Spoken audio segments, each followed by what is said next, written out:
NightMerica is an independently produced podcast. If you like what we are doing, please consider leaving a review at Apple Podcasts and showing us your support at patreon.com/Aaron Sagers. Welcome to NightMerica, a podcast that takes you on a tour of the abnormal, paranormal, weirdly true, and truly weird in every corner across this nation. Because whether it's ghosts, aliens, monsters, or monstrous humans, there's something strange in your neighborhood. Episode 51, The D Word. Demons, obviously, with Michelle Belanger. Ahoy, hoy, NightMericans. Aaron here, your host, your researcher of the weird, and also commentator on Paranormal Caught on Camera. And the thing that I really do love about Paranormal Caught on Camera is that we have a lot of different videos from all over the world, and a lot of different folklore is represented, and belief systems and whatnot. You will notice that something that comes up a lot on that show is the concept of demons. Now, this is a tricky topic for me because I was raised Catholic and demons were apparently around every corner. And my personal philosophy on it is that the idea of demons being behind all sorts of paranormal activity, it doesn't quite jive for me. And yet it has become something that is a bit consuming at times within the paranormal reality TV genre. But there is so much more to unpack with the idea of demons. So if you are sensitive to this and you don't want to talk about demons, now is your time to get out. But we're going to be really getting into a chat about the academics and the background of what we call demons. And the person that I'm bringing in for this, I'm super excited to have her here. She is an old friend. It's been a while since we've actually seen each other, but Michelle Belanger, and I am going to apologize in advance because since we also have Jeff Belanger in the paranormal field, I am probably going to default to Belanger at some point, and I apologize in advance. But Michelle is an occult expert, a media personality, a psychic, author of more than 30 books on the paranormal and occult topics. You've seen her all over TV, quite honestly. Paranormal State, on Portals to Hell. She is a psychic medium and also offers classes and weekend retreats on psychic development at Inspiration House in Oberlin, Ohio. We'll talk a little bit more about that and towards the end of the program as well. And that is a more than 150-year-old house with very cozy place to be. So, okay, she is also the author of The Dictionary of Demons, and it has just celebrated its 10th anniversary and has been revised and expanded. So there's a lot to unpack with that, and we're not even going to get to all of it because I think it's she has more than 1,700 demons that she talks about in this book. So, okay, without further ado, Michelle, welcome to NightMerica.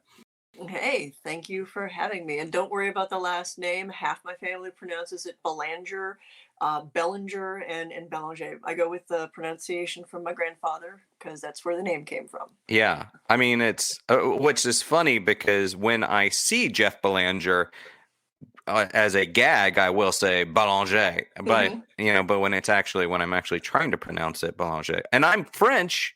I have a lot of French blood in me. And, yeah. Yeah. I think that's German. I'm just being silly at this point. Yeah. The name thing is so weird with my family. It's like the lore of the family doesn't always match up with the genetics. And that's something I'm actually researching right now. But let's talk about you. Yeah. With the Dictionary of Demons, it came out 10 years ago. You have in this book, I would say that it's actually one of the most important books on demonology and incredibly important and timely. And you have not just entries, but you have articles, you have illustrations, you talk about demonology itself, and it's really a reference guide. So, th- how did you decide I'm going to write a big old book on demons? It started with a conversation between me and Father Bob, actually between episodes on Paranormal State. If folks watched Paranormal State in the early, like especially for first season, there was a whole mystique around the name Belial, where they wouldn't even say it on camera. They would like show it up in little letters so you could guess what the name was. And there was this sort of holy dread of speaking the name out loud. And as somebody who took demonology from Jesuits as part of my undergrad work at John Carroll, I was like, the names actually give you power over them, not the other way around. So Father Bob was lamenting not having a list of the names easily at hand, because a significant part of the tradition of exorcism is you have the name of the demon and you then abjure them, you constrain and banish them in that name. So that name is sort of like your magical talisman for power over the demon. Uh, which makes, as a Catholic priest, having a list of names fairly handy if part of your job is running around doing exorcisms for families that feel that they're under demonic oppression or possession. And I also am a gamer and a writer of fiction, and had a fascination with this stuff for many years prior to that, just from an academic and a folkloric standpoint. So I already had a spreadsheet of names that I'd collected from things, so it wasn't the hardest thing to be like, oh hey, well, can you read the Latin? Uh, and I do. I read Latin, French. I muddle my way through Italian and Spanish. I know just enough German to know I don't know German, but many of the resources that these names are drawn from are from Middle Ages and Renaissance Europe. And if they're not in Latin, they're in the above languages. Some of them are in Hebrew. I sourced that out because I'm not even going to pretend that I know that. I recognize maybe 3 Hebrew letters, and that's about it. Um, so Father Bob was like, hey, it would be handy if there was a book that was just all the names of these things to help in what I'm doing. And I'm like, I could do that. Actually, that sounds like a lot of fun. And honestly, for me, it was like I love research. I love reading. It's something I don't get to kind of wheel out on a lot of the television shows because honestly, they like my work as a medium because it's a little flashier. And this let me like really dig back into my academic background, which again doesn't come out a whole lot, but uh, National Merit Scholar and everything like this. This is a big part of my personality. I Yeah. don't own like 5,000 books for nothing. Yeah, the notion of the academic when it comes to reality TV, academic and smart are not sexy when it comes to the viewpoint of some of these producers, and that's oftentimes an unfortunate Well, situation. well, I think partly it's because many academics get so stifled in academia that they forget how to talk to people outside of it. And that is feedback that I've gotten for any of the documentary work that I've done, which I abandoned the like, okay, I can't say I completely abandoned all the big words, but there was a point where it occurred to me that like what we were being taught to do in academia was to speak over people's heads in a way that felt more performative than Mhm. useful. And I sort of rebelled against that. That's also why I'm not in academia anymore, because the purpose of learning, in my opinion, is to share the information to as wide an audience as possible, which is also why this isn't an academic text. It's a text that's got like little bits to help guide you through like key concepts of like, okay, what do goats have to do with all of this stuff? Like, why do goats Mhm. and goat imagery keep popping up? And what's with the black man at the crossroads? And is there racism in there? Spoiler, yes. And in just all of the stuff that we have to unpack in this really dense, uh, inherited tradition of the demonic and of evil spirits that have come down to us. Yeah, and that's what I was going to say is that this is not some sort of this is not like a a industry book or a trade Mhm. book. This is not just for people that are in the biz of demonology or demons or whatever. This is a very accessible text for anyone that wants to learn. And really, I would say uh, demystify is sort of the word that I would use, and Mhm. maybe it's not totally accurate, but bring it down to earth, really, quite Yeah. honestly. Well, yeah, and it's not meant to be a theological text, Right. because one of the things that I tried very hard to avoid is to present how to believe about these to anyone. I focus on the folklore, the mythology, redactions of the literature, and just show here's all the sources, and you can decide, dear reader, like where you take this from here. Well, what are demons? Let's start there. Oh, see, that's a hard thing to answer actually, because there's the pop culture Hmm. idea of demons, like what we understand to be demons. Um, in many ways, has been shaped by books, television, movies, and I would say that where we are at right now, our understanding of demons owes an awful lot both to the 1973 Exorcist, as well as Ed and Lorraine Warren's work. Yeah. And like there is an unavoidable legacy from all of that, and kind of like the stories that have been picked up, and especially fiction, movies that have presented the ideas of demons and exorcism. So all of that is very much from a predominantly Christian point of view, where demons are damned beings that are these scions of darkness in a kind of like locked war between darkness and light, and the stakes are the souls of humanity. And that presumes a certain worldview between God and Satan, or the devil, or Lucifer. Multiple names there, and it's not always clear if they're the same guy, which is fun to kind of go digging in. Now, where the word comes from is important. Um, when the early Christian literature was being recorded as scripture, a good portion of it was recorded in Greek. The Greek word daemon, daemonis, usually rendered in English Daimon or Daemon, is slightly different from what we now understand as a demon. So the Greek daemonis, there were broadly two types, eudaimonis and kakodaimonis. And eudaimonis were good demons, and kakodaimonis were not bad demons, they were chaos demons. And that's a pretty pointed distinction. So, in their worldview, pre Christian, everyone could have a personal demon. And demons, in their language, were not necessarily evil. They were different. They were spirit beings. They were kind of between, they were above humans, but they were below the gods. And probably the best example of like how the ancient Greeks approached the idea of demons is Socrates, um, the philosopher that most people know about for having to take hemlock as a punishment for corrupting the youth of Athens with his strange ideas about philosophy and analytical thinking. He was Uh, also a hell of a time traveler. If my own academic studies serve me well, the great Socrates. But yes, Actually, sorry, go on. I had an uncle who legit pronounced it Socrates too, because he was a read not said kind of person, autodidact. But Socrates believed in a personal demon. He had one. It had guided him through his life. He wrote about it.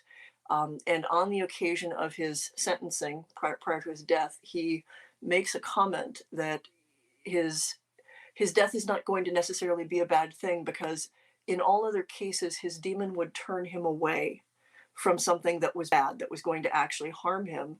And that day in the morning when he got up for his execution, his demon was silent. His demon didn't tell him it was a bad thing. So he took it to mean death wasn't going to be the end of him, and neither was it going to be a bad experience in the end. But that he worked clearly with this, and I would say that from our modern perspective, the ancient Greek idea of a demon was closer to what we think of as spirit guides, Yeah, which is quite different from how that word gets used, especially throughout not only the New Testament, but as we kind of backwards translate things. yeah. The Where story we doesn't, yeah, sorry. Oh no, just like where automatically, yeah, the the pop culture component. I mean, even before The Exorcist, but certainly The Exorcist, The Warrens, a Satanic Panic, we got into Yeah, this time of demon is automatically a bad thing. Obviously, I think that had been an association for a long time, but yeah, okay, before we get to the modern era, let's stick with Greece a little bit, and because before then we also have these entities existing in like first millennia hmm, BCE or whatever, right? In these and Sumeria and Mesopotamia. yeah. It and okay, so the idea of a malevolent spirit is incredibly old, probably as old as humanity. And our ideas here in Western civilization, while we get the word demon largely from Greek, and it's important to note that because we kind of project it backwards over time. So when we see something that sort of loosely fits the idea of a non human, malevolent, evil spirit, fallen angel, it gets labeled demon. Like when we're translating that from any other culture's language, demon is the word that we use. It's important to recognize that when that's oversimplifying things because it's a menagerie of things back there. Like there's so much stuff going on. We're talking about like the angry evil children of gods, legitimately fallen angels, spirits that are just the anthropomorphic version of sandstorms and earthquakes, diseases.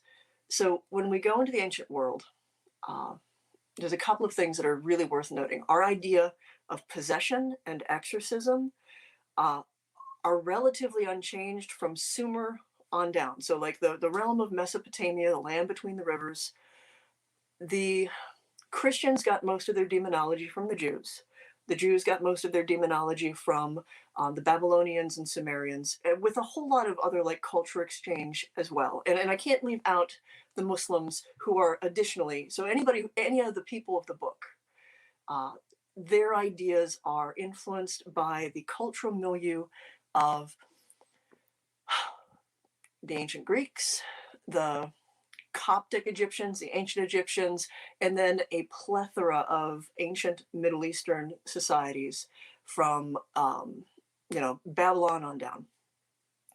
In Sumeria, there are texts called the Maklu texts, the burning texts, and they had a specific order of priests that their sole purpose really was to perform exorcisms.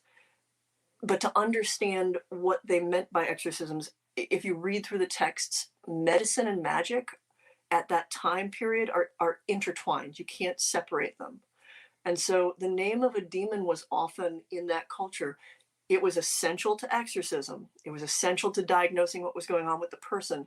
It was also a medical diagnosis in most cases. So, literally, the names of these demons back then were tetanus, migraine, diphtheria. And if you're translating the words literally, the given names, you realize that in many cases, what they're seeing as a demon is epilepsy, is Mm-hmm. mental illness, is something. And this is where it gets really complicated because a lot of the symptoms that are then indicative of demonic possession sound like medical symptoms, sound like mental illness Mental symptoms, illness, yeah. because back then there was no separation whatsoever.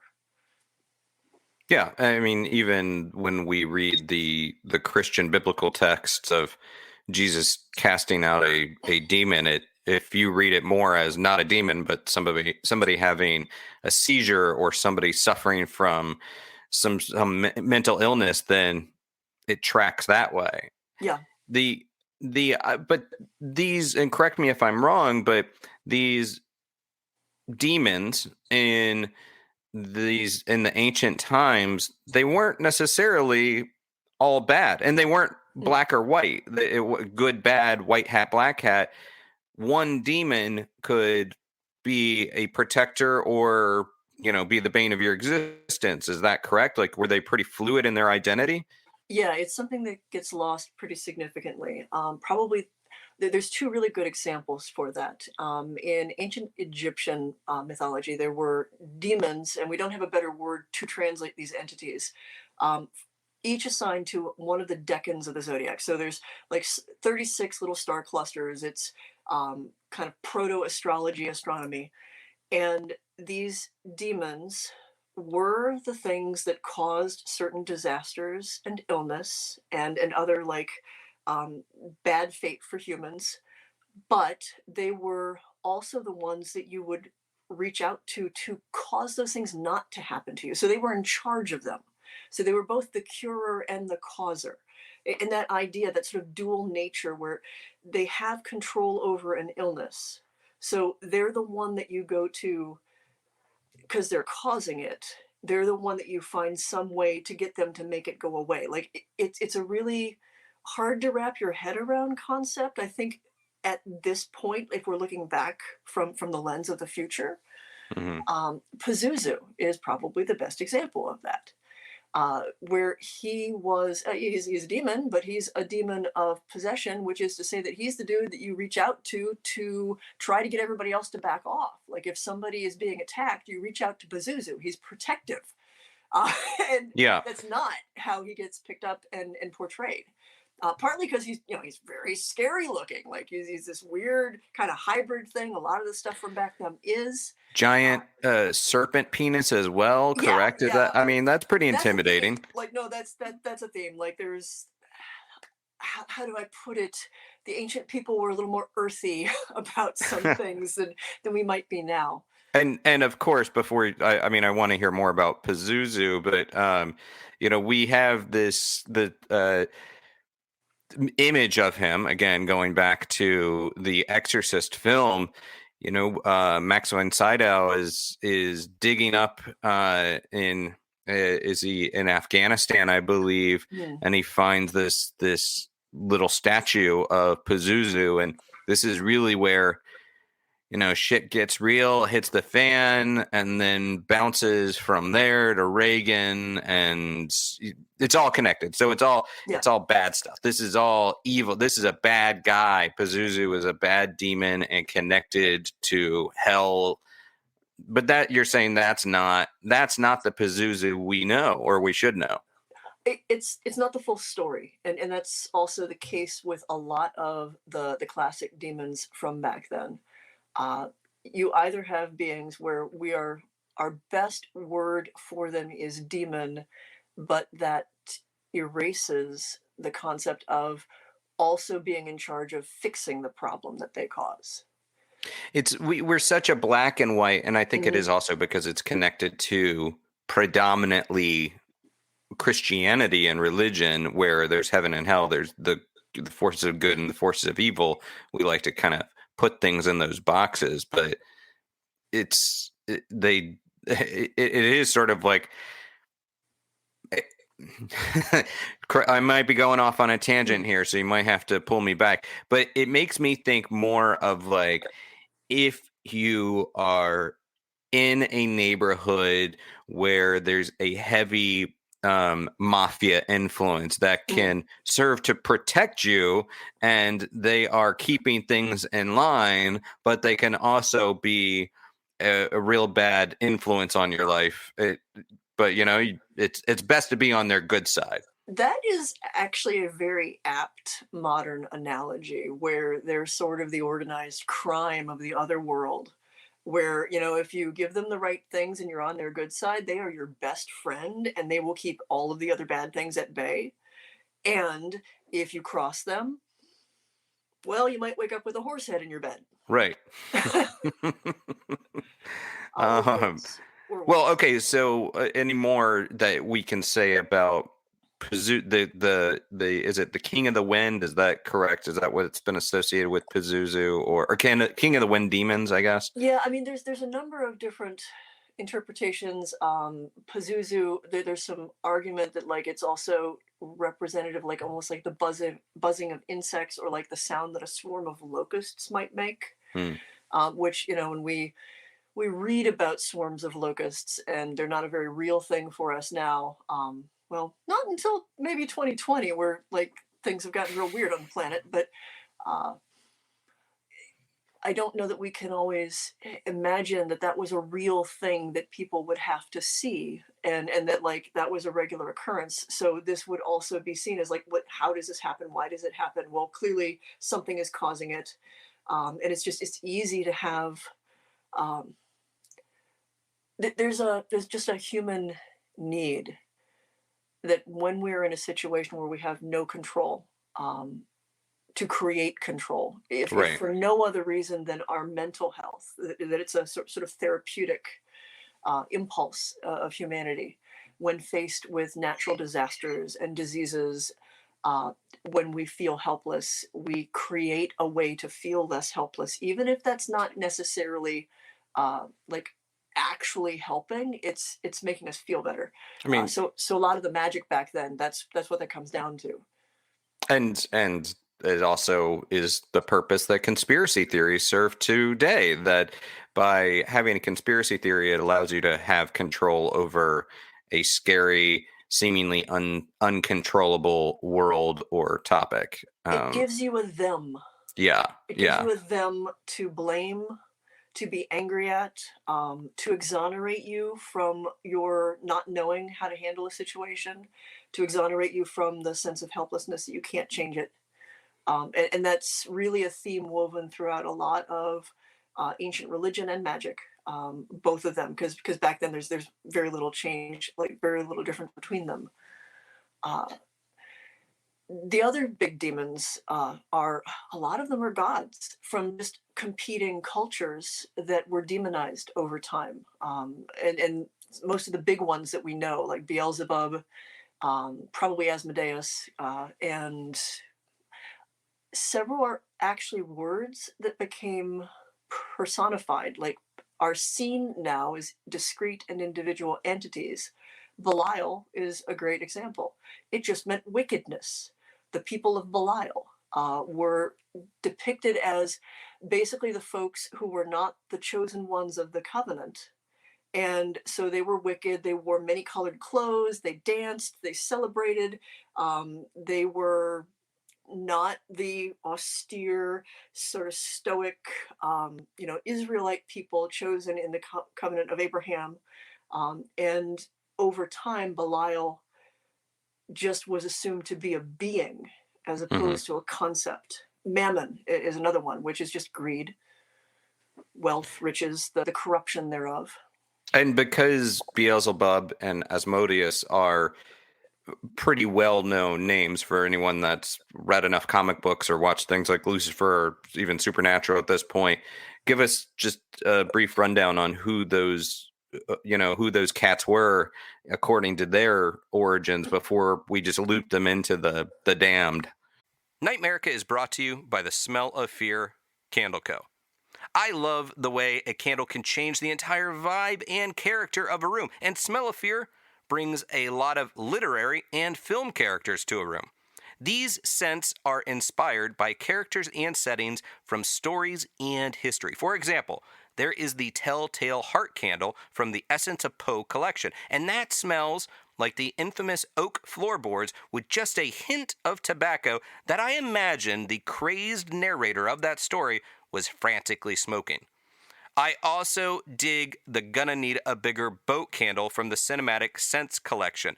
Jaws is one of my favorite movies, and this candle, it puts me right in the action. It smells like salty sea air with the wood of an old fishing boat and just a hint of whiskey that Quint was most certainly knocking back. In fact, I was just burning the Gonna Need a Bigger Boat candle last night as I was reading a book, and it really just set the scene for me. Okay, I'm a paranormal a researcher and journalist, and I have to say that I love the Sasquatch candle, obviously, from the Cryptid collection. No, it does not smell like that stinky beast we all love, but instead it is inspired by the heavily forested areas in the Northwest that Bigfoot is said to roam, with hints of redwoods, cedar, pine, and earth. Other collections include the Literary Redolence or Televised Temptations. There is also the Whiff of King. Think of Stephen King. So, with more than 80 candles and counting, Smell of Fear Candle Co. has you covered. And they have new candles released monthly. For instance, there is the Beware the Crimson Peak. That is a new scent that smells like earthy red clay. And I love the TV show What We Do in the Shadows. And that theme song, You're Dead, it gets stuck in my brain all the time. So there is the You're Dead candle, which is an homage to What We Do in the Shadows. And it smells like red currant. And there is also the Spellman candle inspired by the chilling adventures of Sabrina. And that has a classic dragon's blood scent. So these candles are a coconut soy blend with no paraffin, so they are eco-friendly. They're organic, renewable, sustainable, minimal environmental impact. They're also clean burning, and there is almost zero soot in comparison to other types of wax candles. I also like the fact that they are slow burning and they have this fantastic scent throw. It fills an entire room, and it's nice that they're not made with nasty chemicals. So these candles are available in several shapes and sizes, as well as in different wax melts. Plus, Smell of Fear Candle Co. donates a portion of profit to various non-profit organizations monthly. Past donations have gone to COVID relief funds and pet rescue organizations. And that's just really nice. I like supporting a company that supports others. Finally, with the code NightMerica, you can get 15% off your order at thesmelloffear.com. Again, code NightMerica for 15% off. So check them out, Smell of Fear Candle Co. They make good sense. Beelzebub's a fun one because you also know Baal or Baal, and they're all pretty much the same thing. So there were the Baals and the Astaroths were the male and the female, basically the lord and lady of several cultures in the ancient Middle East. And Baal Hadad was the lord of the storm. So Baal pretty much just means lord or god. It's Baal. And if you are familiar with your like Old Testament biblical stuff, Elohim is also a word that we use for God. It's translated to the Lord God. Notably, Elohim, although it's translated to singular God, is actually a plural. We won't even get into that because that's a whole bunch of stuff to raise. So Baal Hadad was the Lord of the Storm. And the name is close, like Beelzebub. Zebub is it's a play on words. You know how when you're like a little kid and you want to give somebody an insult and you call them like, Lord of the shit pile or poopy pants? Yeah. Bal Hadad, Beelzebub. Zebub is about the buzzing of insects around the dung pile. It's basically twisting the name of a god and calling him Lord of the shit pile, which is also where we get Lord of the Flies. Okay. So it's these people who have one god and these people who have another god, and these don't like this one, so they're making fun of him. And we've taken that name, and now that name is a demon, a great king of hell, Lord of the shit pile, Lord of the Flies. It really does elevate the your mama joke. You kind of, I feel like this is something we can all take away from this, not just learning about demons, but we could just step up our insult games overall. 3,000 years later, your god is god of the shit pile, dang it. But we also have the idea of things like entities, I guess, or folk spirits, folk deities, like I'm thinking Pan or whatever, which would take notions of that, and that's how we get to basically the imagery of Lucifer, and we were demonizing these other kind of folk deities. Yes. Wow, we can't even, I think just breaking down the origins of Satan / Lucifer / whatever name you want to apply to him. There's so much going on there. That's a whole thing, but I had a question in there somewhere, but just that, like, these things, the notion was pretty much being wiped out once Christianity was really over, like becoming the dominant religion, correct? Like across the Celts, across the world, like Christianity was just wiping away these kind of blurry lined demons. I mean, to use the language of today, Christianity colonized a lot of other cultures and religions. Pretty much once the Romans, who were pretty much like the kings of colonization, Hmm. um, reigning supreme, and once they became Christian themselves, it was just sort of a de facto Roman approach to the world that if you became a province of Rome, you bowed to the emperor and you bowed to the emperor's religion. Originally, that was that the emperor himself was a god, and eventually it was that you became Christian. The end. Now, the Romans were really good at assimilation. And so what they would first do is go in and take any of the local gods and goddesses, and gods in this case, because once you have just a singular male deity, it complicates things. But it's also how we ended up with the saints, as well as angels. I mean, angels are a much older concept, but some things from local deities get kind of like folded into angelology, because rather, if you go into a place and there is a firmly adhered to religious system and it's not causing any harm, the first and best thing that they would do is to just take the attributes and the names of the existing deities and fold them into Christianity. And if they couldn't add it to God Himself, they would just make saints out of people. Bridget is probably the best example. The Celtic goddess Breed or Bridget gets this ridiculous backstory as a Catholic saint, where she is the nursemaid to Christ, because apparently somewhere along their travels through the Middle East, the Holy Family made a diversion to Ireland. Mary had to go away for a little while, and so she left the infant Jesus with Saint Bridget in I mean, it order makes a to lot of like. sense to me. But like it was a way of Yeah. retelling the story, reframing the story, so because they couldn't quite demonize her. Now other cases where this was a potentially competing deity, and frequently anything male, would get demonized, like just straight up. So Pan and Cernunnos, the horned god. Uh, Cernunnos is not the only one who loaned his horns to the idea of Satan throughout the ancient Mediterranean. One of the ways of showing that someone was sort of superhuman was to give them horns as a sign of virility. And so that became also now a sign of being damned, of being assigned with this. The forked tail is probably something that comes from the Egyptian god Set, Hmm. who's well known for this weird representation called the Set animal. We still don't know what it's supposed to be. Yeah, let's see: ass, anteater, ass and donkey.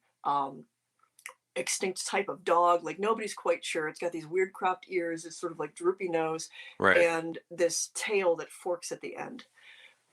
And if you dig, like I did, through Ethiopic Christianity, got cut off from the rest for reasons that I go into in the book, and they were heavily influenced by a lot of Egyptian mythology, and it's their writing is one of the places where you can see that Set and Satan and Sethaniel end up getting merged um, explicitly. Now, our word Satan actually comes, it's in the Old Testament, and the thing is for the Jewish tradition, Satan was not an individual but a job description, and it was a Yeah. job description as an adversary, literally a devil's advocate. That multiple angels and other things like filled that role. And over time, again, once things shifted into Christianity and you had like just one God and good versus evil, you had to pick. Yeah. Yeah. The personification of devil of Satan as a dude, as a person, was not something that was built in from the very beginning in the Bible, correct? Like it was like I'm thinking of the book of Job. Mm-hmm. The devil that we had there was actually, when you look at it, he wasn't performing any mischief. It was God stirring all the crap up for Job, right? That was making things go wrong, but he was a challenger, he was a questioner.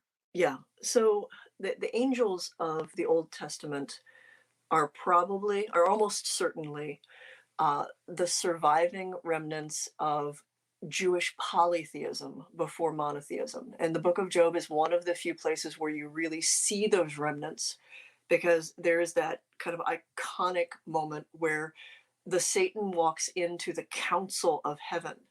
And God, much like Zeus, is presiding over a council of gods, Elohim, the gods Hmm. and the goddesses. Where again we translate that now as a singular deity, but it's coming from an older tradition. And specifically the book of Job, you see that this is, first of all, the Satan walks into heaven and has a conversation with God like they're buddies. And it's Yeah. sort of like a bet of like, I bet you we can manage to like make this guy like we can test his faith. Let's do that. And if you really read like, letter by letter, literally that book, you get a very different idea of the relationship between God and Satan. And that's definitely the older origin of it. Satan as a role to challenge, a role that is necessary and that is part of God's plan, works with God. And again, we get very, very polarized. Zoroastrianism gets kind of folded into things from there. It's another tradition in the ancient Middle East. It's where we get dualism, like this stark sense of darkness against light and good versus evil. And that gets coalesced in this fascinating, crucial period of time between about 300 before the Common Era and about 300 of the Common Era. So the 600-year cycle in the ancient Mediterranean and ancient Near East is where we get Messianic Judaism and the beginnings of Christianity. And obviously Christianity smack in the Hmm. middle of there, but there's a lot of other stuff going on. And then you have whatever the Essenes or whoever was at the desert of Qumran with the Dead Sea Scrolls. Because in those scrolls, which we didn't uncover until about the 40s in the 20th century, there's where we get an explicit story of the war between the sons of darkness and the sons of light. And it's one of the first, if not the first places that you see that Michael is at the head of the armies of the sons of light, and Belial is at the head of the armies of the sons of darkness. And so many of our concepts now come from that. Hmm. It's not necessarily explained in the Bible. Like Lucifer isn't even an individual person, it's a reference to probably an ancient king. And if you just take Son of Morning and interpret that as Lucifer, there's a couple of points where Jesus is referred to as the Son of Morning. So, uh, like, one of the hard things about a translated text is you need to figure out, like, you can't just read the English. You have to read what it's being translated from to figure out, like, what choices did the translators make? Because sometimes those choices are very telling about their particular belief system, their lens, or the political agenda that they've got, because the Bible was absolutely politicized. King James, enough said. Hmm. Dude was sure that witches were trying to ruin his marriage. They were flying over the North Sea in sieves to curse him and kill his wife and sink their ships. I mean, the man was special. Well, even what we is it's frequently. I mean, it's great material for pop culture. Revelations is heavily political Mm-hmm. writing. Like it is very much referencing a lot of politics of the day then. And uh, but I feel like I don't want to go too much down that road because I want to Yeah, come there's back so to, much yeah. I could get into. I will say one thing about the Book of Revelation is Martin Luther, founder of Protestantism, questioned its legitimacy, thought it was a spurious book, and really was in favor of cutting it from the Bible entirely. Hmm, I didn't know that. Yeah. Pagels, Elaine Pagels' Origin of Satan is a really good book to go digging around in. Also incredibly accessible. Yeah, I actually I haven't read it, but I did listen to a great interview with her on I think All Things Considered or on NPR. But okay, so this notion I want to kind of fast Mm. forward 2000 years, and this notion, okay, 1973, yes, we have The Exorcist. And then we also have in the same time frame we have Amityville coming out, and Mhm. we have Ed and Lorraine Warren, who really are the sure we had Harry Price before then, we had Pete Underwood, and we had Hans Holzer, but Ed and Lorraine Warren become rock stars of this sort of paranormal investigative movement, these demonologists, and they did seem to find a lot of demons on their cases. And you were on Paranormal State. I know you work closely with Mhm. Lorraine Warren, and I'm not casting aspersions on them, but how did they influence sort of the seeing demons everywhere in modern times, and what was sort of your relationship with her with regards to that? Because that doesn't seem to be the direction you go as far as demons in your studies and philosophy. I've got two things to preface my answer with, and one is a law in science known as Hapgood's rule. You only find what you're looking for. And the other one is more anecdotal. If the only tool you have is a hammer, everything looks like a nail. So that said, uh, I worked closely with Lorraine. We had many conversations. Some of them were, well, I would say polite disagreements, but heated. One of them lasted for like 40, maybe almost an hour. And I wish that that film wasn't on the cutting room floor because it was some pretty cool stuff about presumptions. Um, what I know about Lorraine, I can't speak to Ed because he had passed before I got involved with any of that. Is she has a Catholic school upbringing, incredibly strict, and a very very like locked into place worldview that is approaching psychic ability and the paranormal from an extreme Catholic background. Mm-hmm. Now, with the tools that she was given, you've got the spirits of the dead, which honestly in some Christian traditions is a stretch. Like in some Christian traditions, you don't have spirits of the dead here. If they're here, they're damned, and that just presumes that they're demons. But so spirits of the dead for Lorraine, angels, which she very rarely talked about, or demons, and anything that wasn't human. The only word she had was demon. Like there was no other option. So everything got banged with the hammer. Mm-hmm. Um, and what I can say is with Amityville, I mean, I grew up with that stuff on camera, and I watched the movies and I read the books, and I definitely read the controversy where people were accusing her of, faking and being just a disingenuous sort of person. Having interacted with her, I will say this: I firmly believe that she believed what she experienced and what she reported. She 100% believed in her interpretation of those things and felt that those things were accurate.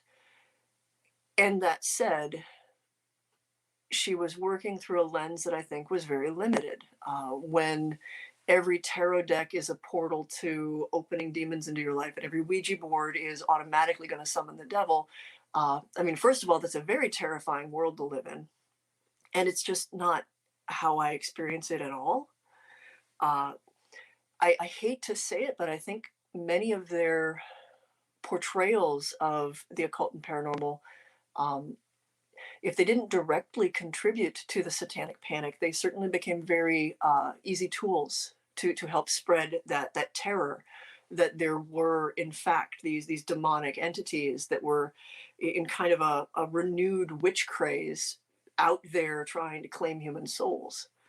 I Again, acknowledging the limitations of strict literal Christian interpretations of the spirit world, where if there's a spirit, it's either an angel, a demon, or a dead human. And if there's a dead human, there's only a couple of ways they can be here.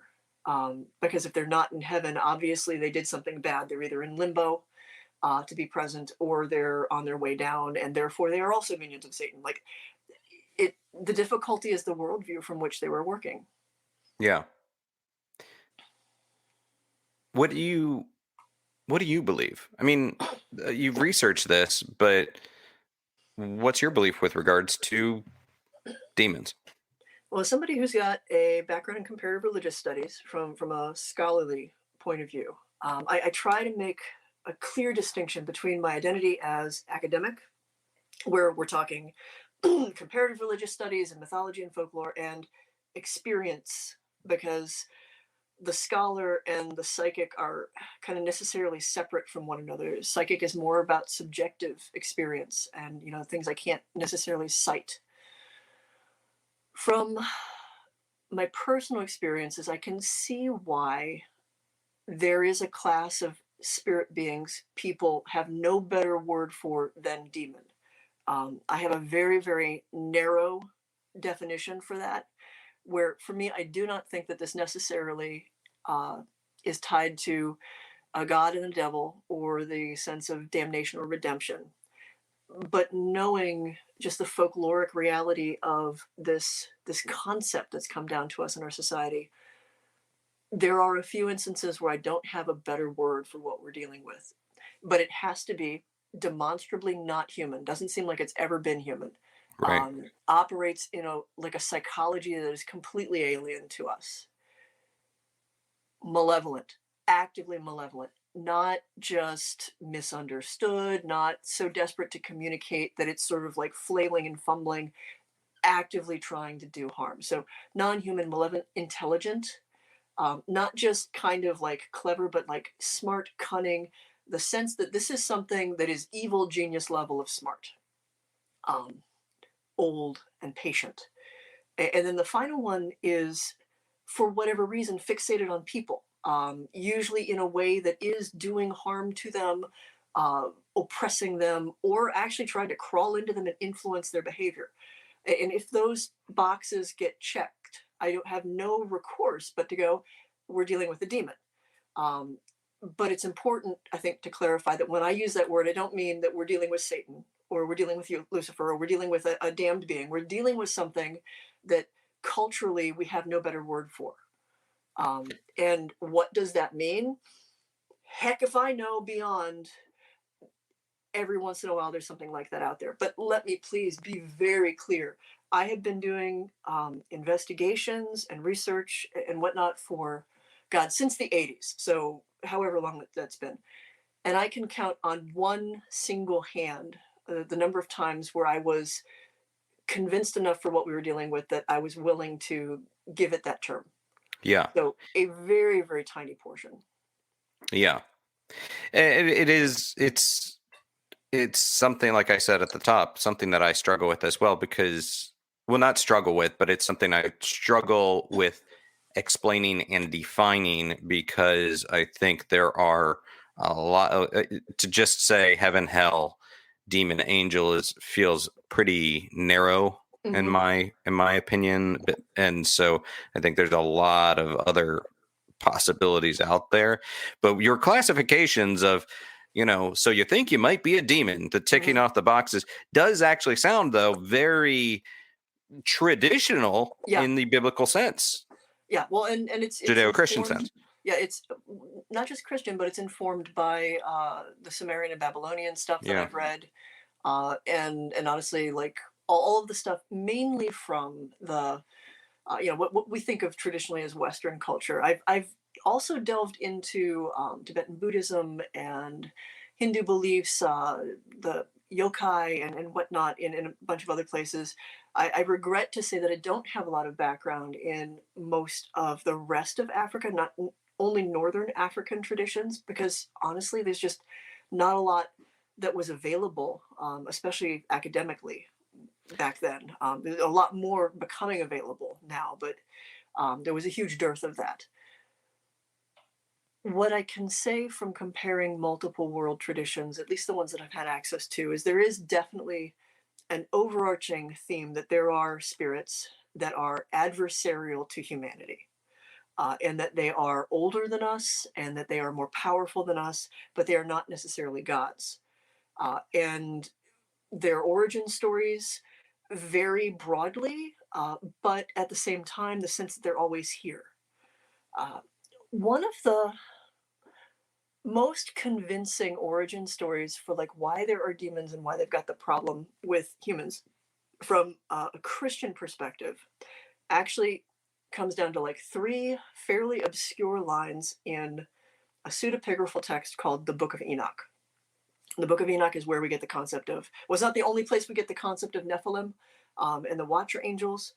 Briefly, it recounts a story where there are angels that come down and mingle among humanity, and they probably start off okay, and they get kind of pulled in with sins of the flesh and whatnot, and they have a couple of corrupting influences on humanity. They teach humanity things that humans weren't ready for, which weirdly include cosmetics and forging weapons and armor, and divination and magic kind of makes sense, but like basket weaving is also maybe a bad thing. It's interesting that like civilizing them in a sort of Promethean sense is corrupting them.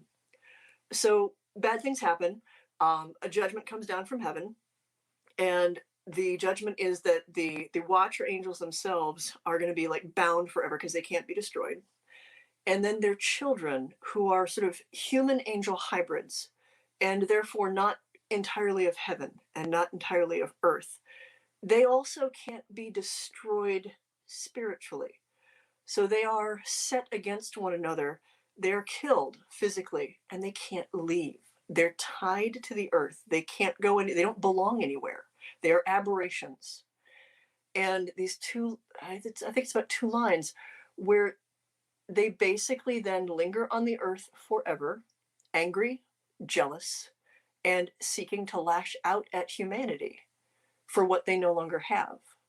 And how they're described as obsessing and possessing and attacking humanity clearly lays the foundation for our modern ideas of what demons do. Mm-hmm. So it's fascinating to me that like our concept of modern demons might actually just be the children of angels that are really screwed up. We see an echo of that in another text, the Wisdom of Solomon, or Testament of Solomon, which gives rise to the Solomonic tradition of magic in the Middle Ages and Renaissance, and also in the offshoot with Islam, jinn. Yeah. And that's the idea of sort of the angel human hybrids, and the children of these these angelic figures that kind of went a little bit wild on Earth. I always kind of associated that with if you're looking for sort of a Bible story to explain things like fairies or elementals, things like that, that it was in that direction, but it would certainly explain this other entity spirit that was stuck here and pissed off. I mean, to go to the fairy and elf thing, you're absolutely right, because Oscar Wilde's mother was a folklorist, Speranza, and Lady Wilde, like in such an offhanded way, like it comes off like everybody freaking knows this. She's talking about the Tuatha De Danann and the various elven folk and fairy folk of the British Isles, and how they are the children of the angels. Like she just straight up connects it to the Book of Enoch and the tradition of the Watcher angels and Nephilim without even blinking. Like she doesn't skip a beat; she just goes on to the rest of the folklore. So there's clearly a thing there. And it's fascinating, sort of the way it's woven in. It's also important to know that in ancient Jewish tradition, one of the greatest sins, like one of the like punishable by death bad things, is to mix two things together. Two different things. So crossbreeding certain types of animal, weaving a cloth of two different types of cloth is like, you can get stoned for that. So the idea of mixing angel stock and human stock is this abomination. And understanding that from the cultural perspective of the time, I think, is important as well. We're definitely over time, but if you have a couple more minutes. I can. If you couldn't tell, talk about this forever. I also no. Like 500 freaking pages. If you've got like a couple more minutes, I do want to throw a couple other questions at you. Yeah, please. So when we look at the last 18 years, let's say, maybe a little less than that, since the paranormal reality TV, the genre entered into this phase, the investigative phase. Yeah, we did have Ghost Hunters, and we had Paranormal State, and then we had Ghost Adventures, and so on and so forth. Certainly, and certainly the idea of demons around every corner became good TV. Yes. And it has, and it continues. It seems to come and go in waves, but it continues. So do you ever reflect on sort of, you have this book, you have this sort of a larger perspective on demons. You literally wrote the book on the Dictionary of Demons. Have you thought about how maybe your involvement in Paranormal State opened the door, as it Mhm. were, for this fascination with demons in the paranormal investigative genre?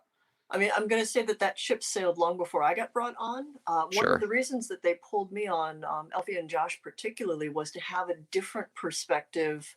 Because I'm pagan clergy, which I don't like trot out the like Reverend Doctor blah blah blah, because it just seems ridiculous. But they wanted someone who didn't have solely a Catholic approach to it and could offer counterpoint, and also was a strong enough outspoken personality. I don't know if you've noticed, who could politely but firmly say, so probably not Beelzebub. Let's consider another option. Like let's take it from a different option. Hmm. Now does it promote, I don't know, armchair demonologists?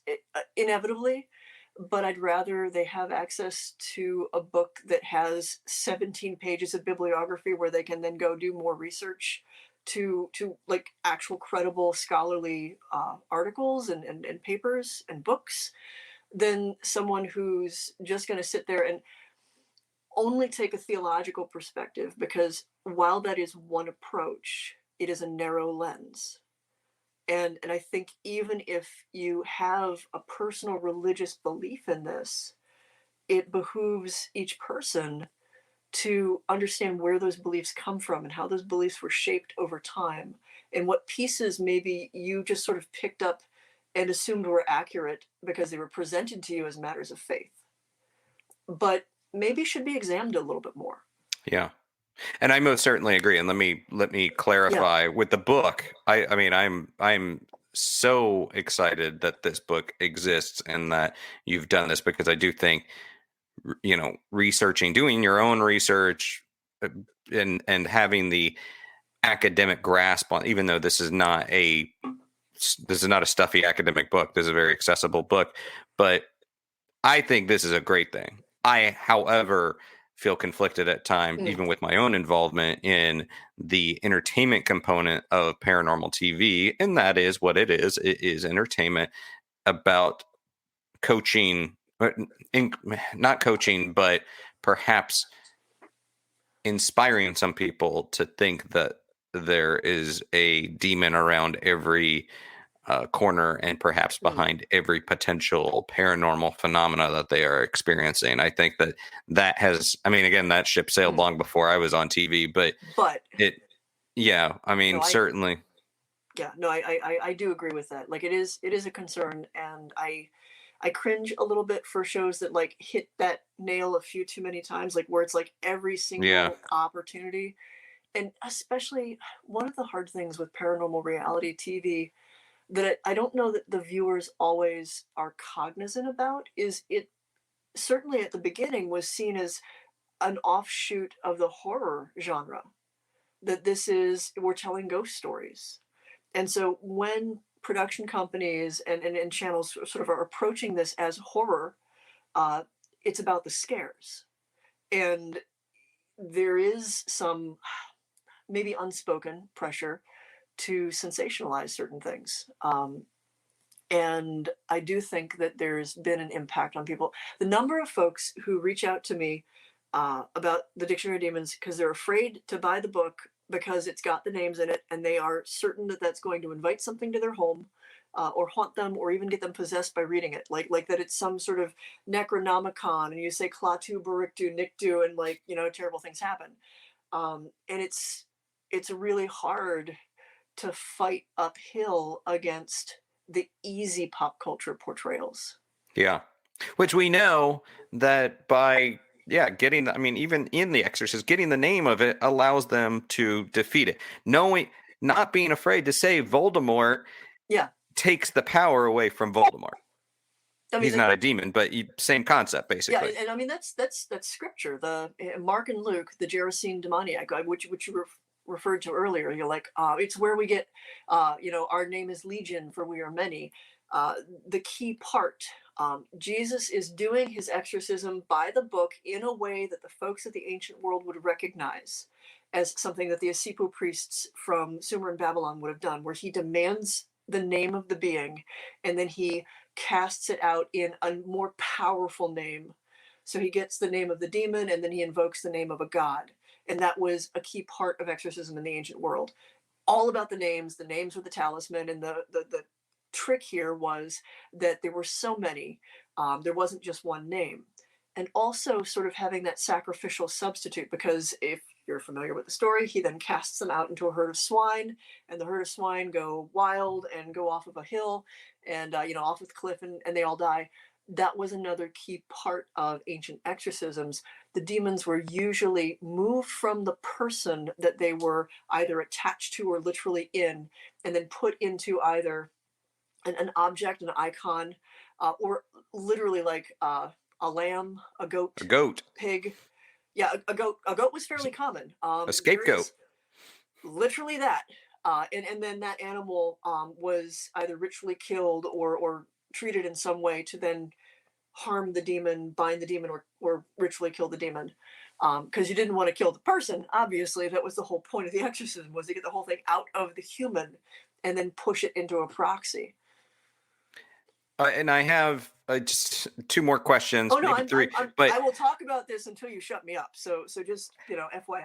well, I mean, we talked a little bit about the paranormal TV thing, and there another trend is that people can pop up on there, or God, I see this, like, people presenting themselves as a demonologist Mm, out there in a community, and then even saying that they can help people. And I feel like you already know where I'm going with this. Help mhm. me break this down and help people out there get a sense of, look, maybe this isn't the person that you should be paying attention to. Well, because this might just be a bit of tomfoolery going on. Run with that. Language is powerful. Titles are powerful, and in the paranormal, there's not like there's really certifications for a lot of things. I mean, I can say I took demonology in college, like, and I think I may be one of the only, if not the only, folks who's active in paranormal reality TV who has a, like, I can show you on paper scholarly background. I can name the professor where this came from, and I don't call myself a demonologist. I wrote 500 plus pages on this. I have been reading through texts from the ancient Near East and Greece and all over Christian Europe. And at best, I will call myself a demonographer, which is just a fancy word for a person who writes about them. Right. Because a demonologist implies a level of expertise I'm not comfortable assuming. Because the more I dig, the more I'm like, there's no way to be an expert on this topic. Demonologist also implies, in every case that I've seen someone assume it as a title, they're coming at things from a theological perspective, and they are coming at things from a very specific religious worldview, whatever their particular religion is. And my first caveat to people is, in the same way that you wouldn't go and get a therapist or counselor who is just diametrically opposed to your lived experience. Say you're LGBTQ and you're looking for a therapist and you find somebody who's just like, anti all of that stuff. You don't work with someone like that. They're not going to help you. If your worldview is not strictly Catholic, uh, a Catholic demonologist isn't necessarily going to be able to help you. They're just going to see everything within their narrow scope. And that said, that presumes that the person didn't just read one book and say that they were a demonologist. Like our entire community, and it galls me to say, and it's not the only one where this is the case, is filled with people who watched one movie or read one book and decided that now they can teach on it like it's a master class, like they're off doing their little TED Talks. And it's just, it's something that requires a lot more expertise. And I would say this of anyone, demonologist, paranormal investigator, psychic, whatever, check a person's references. Figure out, like, do some research on them. Look at their website, look at more than their website, get some referrals. Because in much the same way as like the spiritualist movement a couple hundred years ago, 150 years ago, there are very genuine people working in this industry. And there are a lot of people who are really out for either the flash and dazzle Hmm. or, frankly, the fact that they can make money off of it. Yeah, it's calling back to your earlier statement. It's that when you only have a hammer, you see everything as a nail. But in this case, it's people that saw a picture of a hammer and Hmm. then assumed they knew how to do the carpentry work. Oh God, It's- yeah, no, and legitimately, like, if you believe that demons exist, first of all, and you believe that you're dealing with a demon, the last thing you want is somebody who like picked up a cross and some holy water, and that their extent of knowledge is going to be like the power of Christ compels you, and like literally just trying to do the pea soup scene out of The Exorcist, because I've seen that. Like that is totally the extent of their understanding, and now they're a demonologist because they've been called, and it's just it is a trickier thing to deal with than just throwing holy water or sage at it. Like that is not going to end well for anybody. Meanwhile, weirdly, I think scripted pop culture, like I'm a big fan of the Hellboy comics by Mhm. Mike Mignola. I feel like that's almost more the better way to go because in those character representations, they're not just dealing with heaven and hell; they're dealing with all these entities Mhm. from all these civilizations across millennia, and the character of Hellboy goes into a situation wearing. A talisman from various belief and basically saying I believe in all of it. So I actually kind of like that Yeah, approach better. I, Which I I I do too. what's Um, what is your oh sorry, go on. yeah. Oh no, sorry. Oh, just your I was with that as a segue. Favorite pop culture, paranormal pop culture when it comes to demons and how they've been represented out there. I like Neil Gaiman's Lucifer, Yeah, and in terms of someone who battles demons and everything else, John Constantine is my guy. yeah, yeah. I feel like no disrespect to the fans that are that people that are fans of Supernatural, but I always just want to be like, before there was Castiel donning the trench coat, there was John Constantine. Hmm. Yeah, Um, there's definitely a callback to John Constantine with Castiel, as far as I'm concerned. I mean, I can't say that. Okay, so when Supernatural first came out, it was like in the middle of filming for Paranormal State, so I never saw it like when it was first coming out, and I eventually kind of like went back to it, and I expected to hate it, and just find it unbearably cheesy.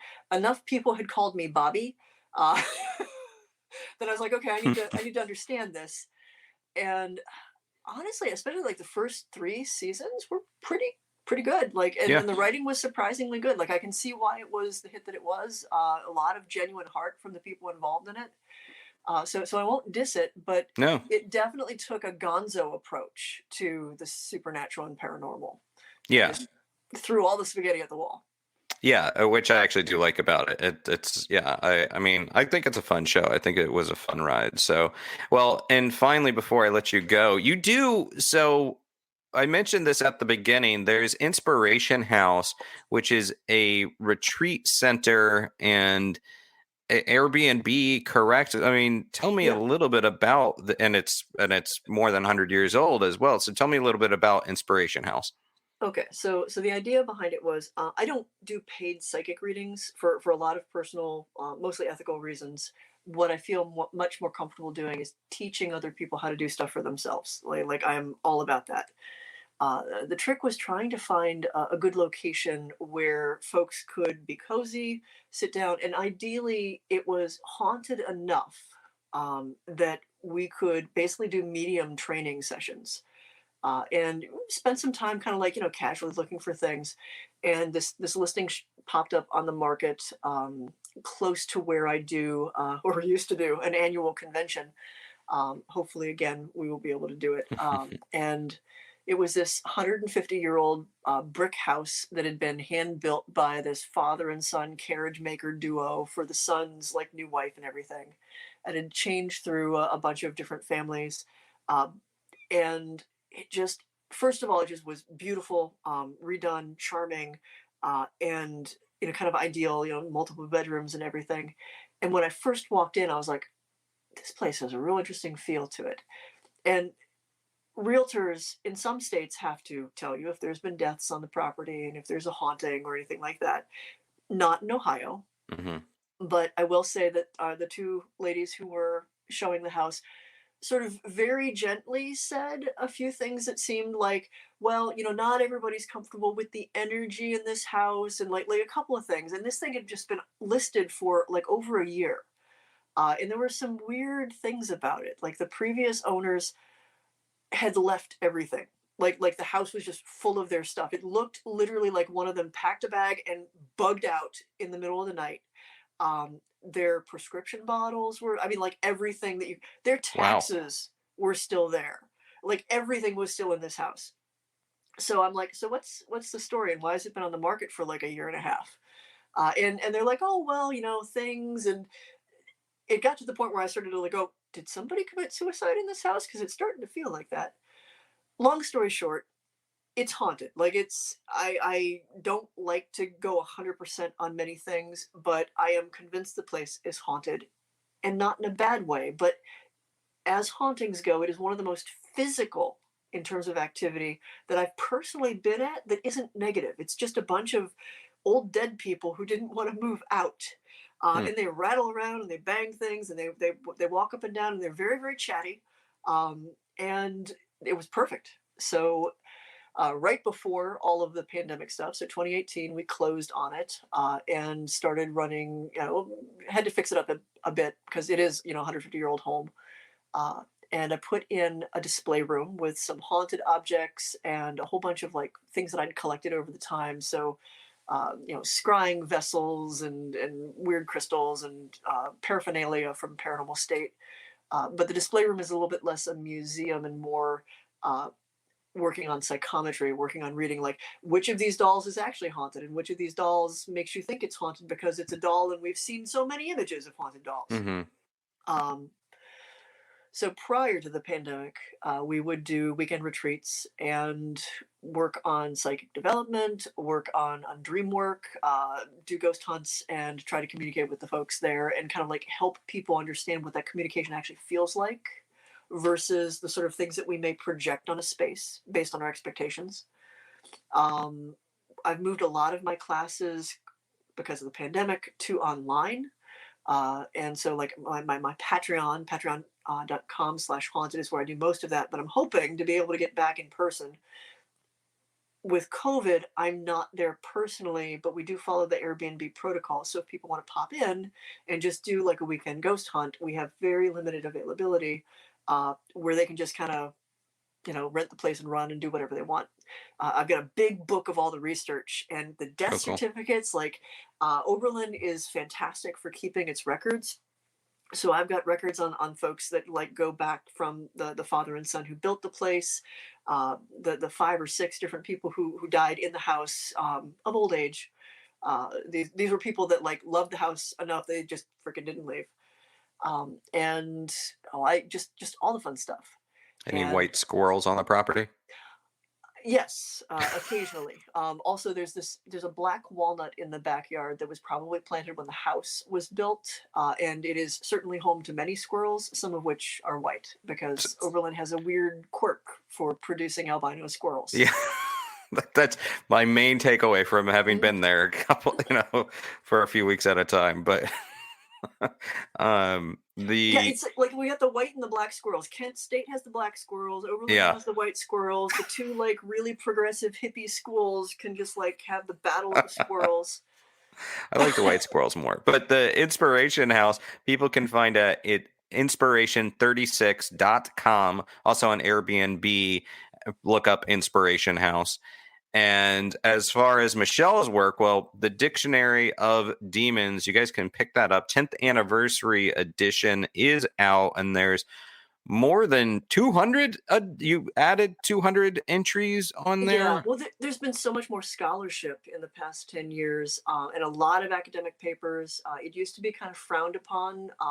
It's why I didn't like go into that particular topic for any of my like post post stuff. And now it's popular. So there's new texts that have been discovered and uncovered and translated. So there was so much new stuff to add in. It was really hard to pick and choose.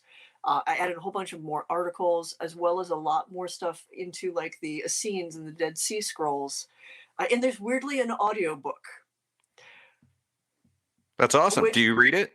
No, no, I don't, because when the publisher was like, "Hey, we want to turn some of your books into an audiobook. Which ones would you suggest?" And I'm like, "Well, probably not the Dictionary of Demons, because most of those names have like they're written on a page. Like nobody knows how to pronounce those. Some of them are solid consonants, and I'm 100% convinced that they are basically the medieval version of typographical errors. Like they're Mm-hmm. not actually names." Even though they've become picked up and recorded as such. But the person who reads it's got a background in a couple of ancient languages, and I mean, she powers her way through it. I don't agree with a couple of the takes, but generally, it's pretty good. Great Pretty good. job. If you're not going to be like filled with a kind of existential dread that somebody is now reciting each and Yeah. every one of these 1,700 entries, like It's better definitely, her yeah, than me. it's a good test, like to see how steely you are against the superstitions of demons. Well, hey, look, and I'll also say, you ever have another audiobook you need read, you let me know. I Cool. will happily do it. And to learn more about Michelle's work, and you most certainly should, you can also visit michellebelanger.com. That's Michelle with two L's and Belanger with one L. And you can check out her classes, her books, her events on social media. Actually, I'm realizing I've never said this out loud. Seth Anakim, Yeah. or Yeah, uh, Seth Anakim. It's actually a callback to a tribe of angels that are tied to the whole Book of Enoch thing. there you go. And as she mentioned, she also has a community at Patreon, patreon.com/haunted. Good on you for getting that word. Right? I mean, yeah. You were like day one of Patreon when they launched. You're like, got it. I'm locking Yeah, I this was down. like, sure, this looks interesting. Bonk. That's not taken yet. That's mine now. Thanks. Michelle, It was nice consolation, because every variation of my actual name is parked everywhere, especially on Twitter. Like there's somebody in Morocco who's like M_Belanger, and I'd love that. He hasn't been active for like 6 years and yeah, just will not relinquish it. So you just yeah, yeah, you should be able to like possess it, much yeah, like a demon might. yes, And, and let me just say, I I am so gracious, or so grateful for your time, and you have been so gracious speaking with me and breaking this all down. And it also just reminds me of how much I enjoy speaking with you, and I can't wait to do it again in person, and hopefully at some sort of Comic-Con or event soon. As we go back to hopefully a new normal. yeah. Once we get our Fauci ouchies. Yeah, exactly. I'm one shot in. I'm waiting for the next one. So. Oh, it's been a trial to get everything signed up in Ohio, but Yeah. getting there. Thanks for listening. Please consider giving NightMerica a review on Apple Podcasts. It really helps raise awareness and boost the show's rankings. Also, give me a follow on social media at NightMerica on Instagram and Facebook, and at Aaron Sagers on Instagram and Twitter. And share NightMerica with your friends. If you are able, I'd really appreciate your support on patreon.com/Aaron Sagers, where I also create tiki recipes, hold live streams, and share exclusive content. If you'd like to share your own paranormal stories or get paranormal advice for entertainment purposes only, email nightmericashow@gmail.com.